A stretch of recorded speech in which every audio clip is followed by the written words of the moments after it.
Jonathan Taplin, Move Fast and Break Things: How Facebook, Google, and Amazon Cornered Culture and Undermined Democracy.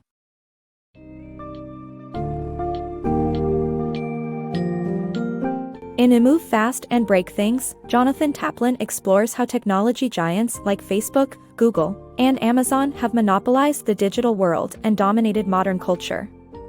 He delves into the roots of these companies, which he considers to be driven by libertarian economic philosophy. Taplin proceeds to discuss the consequences of their nearly unchecked power on democracy, small businesses, and the creative industry in general. By demystifying the complexities of the tech industry's tactics and motives, the book aims to uncover the potential means for re-establishing balance and protecting democracy.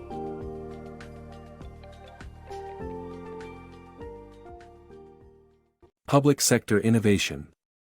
Innovation is not solely the domain of the private sector.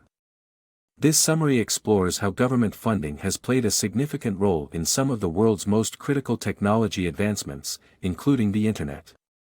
Through examples like Doug Engelbart's NLS system and Bell Labs, this summary highlights the role of government-sponsored incentives in fostering innovative breakthroughs that benefit society.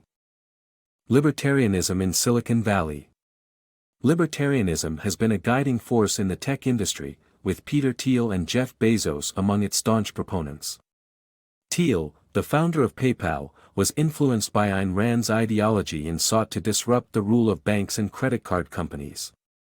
Thiel's principles quickly spread through Silicon Valley, with companies like YouTube, LinkedIn, and Yelp emerging. Bezos, CEO of Amazon, has taken advantage of a Supreme Court ruling to avoid state taxes, allowing the company to undercut local competition. Facebook and Google are also using their lack of physical presence to avoid paying taxes, resulting in an estimated loss of $60 billion in tax revenue each year. The tech industry's embrace of libertarianism has also given rise to harmful monopolies that threaten to take over the Internet. Monopolies and the Founding Fathers. The absence of protection against monopolies in the Bill of Rights led to devastating consequences. The Sherman Act was later introduced, but legal scholar Robert Bork's theory on the benefits of monopolies are still influencing the antitrust division of the Justice Department today, making it difficult to prevent harmful monopolies. When it comes to market share on searches and advertising, Google dominates with an 88% share, while Facebook leads with a 77% share on social media. Surprisingly, there are no rules in place to prevent such monopolies. This summary takes a step back in time to see why the Bill of Rights did not provide protection against monopolies. Thomas Jefferson believed monopolies could pose a significant threat to society after the East India Trading Company's devastating impact on Britain.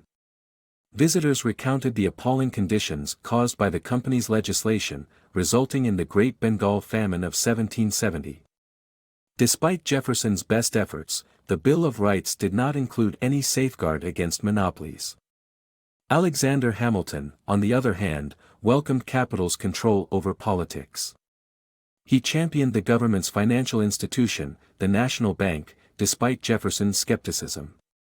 The government owned only 20% of the bank's shares, while the rest were monopolized by private interests, including Hamilton and his wealthy friends. The lack of protection against significant and powerful monopolies in the United States continued for centuries.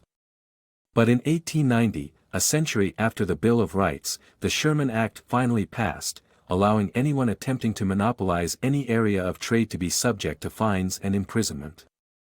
Nevertheless, the legal scholar Robert Bork proceeded to take the U.S. back by claiming that antitrust laws were harmful and monopolies were ultimately beneficial to consumers. This idea still holds a lot of ground today, as Bork's theories influence the antitrust division of the Justice Department. In conclusion, the absence of legal protection against monopolies during the Founding Fathers' time in America led to devastating consequences.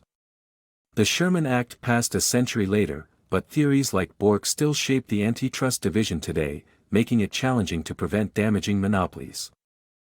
The wealth and influence of tech giants. The book outlines how the biggest tech companies exploit their dominance in online markets through the practice of rent-seeking. By controlling scarce resources online like Google's advertising space, they can set high advertising rates which in turn boost their profits.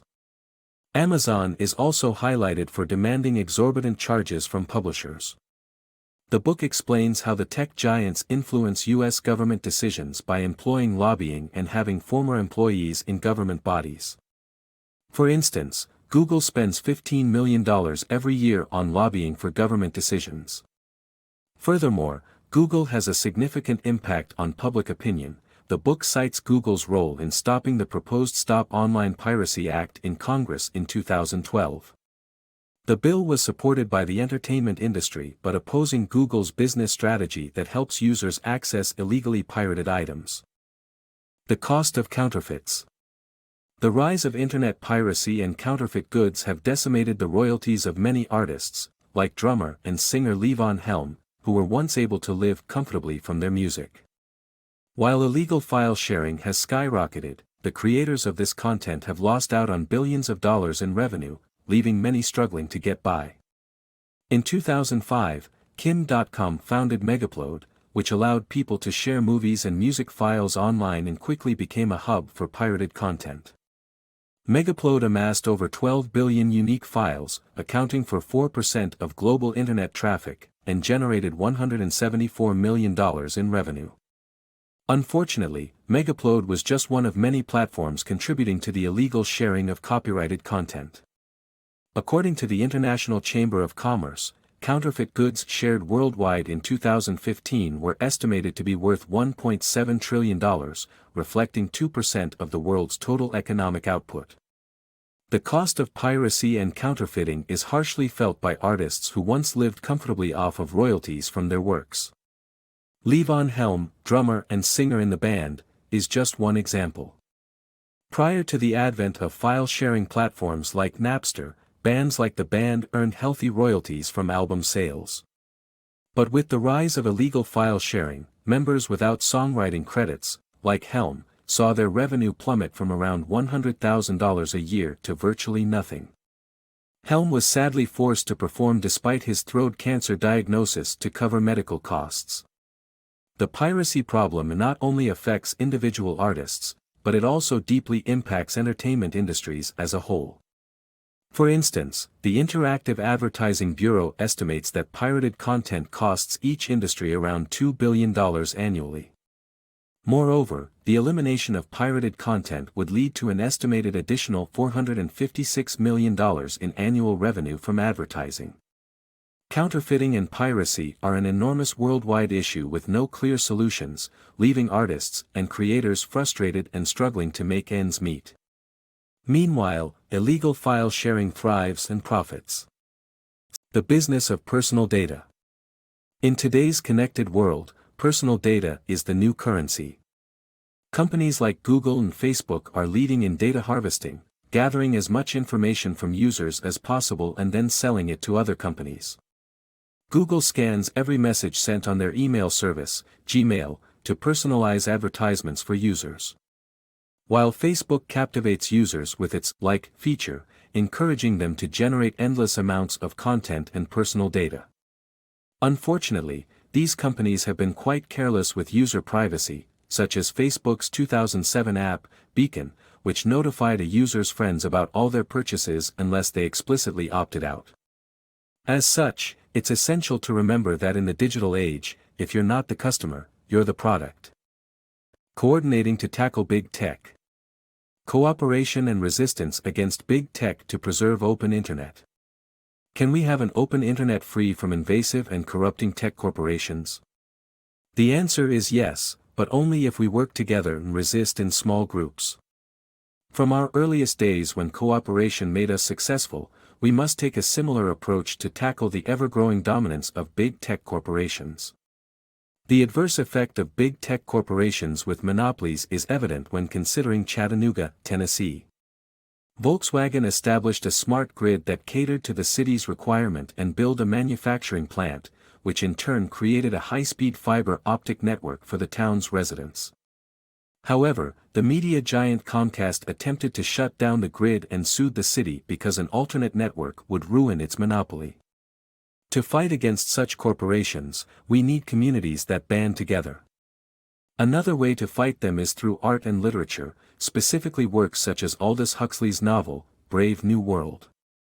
It outlines a future where boundless information leads to trivialization and instant gratification of facts. This situation mirrors our current state where we are always on the verge of information overload. Thus, Huxley's work can serve as a warning bell for us to take action before it's too late. We need to coordinate and resist against big tech corporations to preserve an open internet and prevent them from overrunning our lives. But we still require a well-planned strategy to counter their dominance. Taking back control, artists and cooperatives. As streaming services like Netflix and Spotify become more popular, artists are struggling to make a living from their work. However, by banding together and forming cooperatives, they could regain control of their creative endeavors. Magnum Photos is an example of a successful cooperative that has allowed photographers to retain the rights to their work and make more money. Musicians could benefit from a similar arrangement by debuting on platforms like Bandcamp and gradually releasing on streaming services. By taking control of their destinies through cooperatives, artists can have a brighter future.